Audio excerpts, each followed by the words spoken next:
नमस्कार, जय महाराष्ट्र मित्रांनो। आताच्या क्षणाची सर्वात मोठी बातमी। अजित पवार 4 महिन्यात तुरुंगात जातील, शालिनीताई पाटील। काय आहे सविस्तर बातमी मित्रांनो, जाणून घेऊया। महाराष्ट्र राज्य सहकारी शिखर बँकेच्या 25,000 कोटीच्या घोटाळ्याचे खरे सूत्रधार उपमुख्यमंत्री अजित पवार हेच आहेत। शिखर बँक घोटाळा प्रकरणात अजित पवार पुढील 4 महिन्यात जेलमध्ये जातील असा दावा माजी मंत्री शालिनीताई पाटील यांनी केला आहे।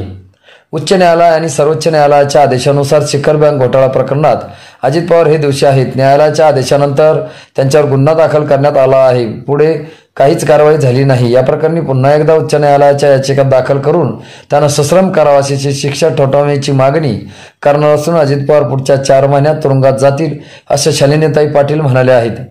अजित पवार हे मुख्यमंत्री होण्यासाठी भाजपसोबत गेल्याची चर्चा आहे।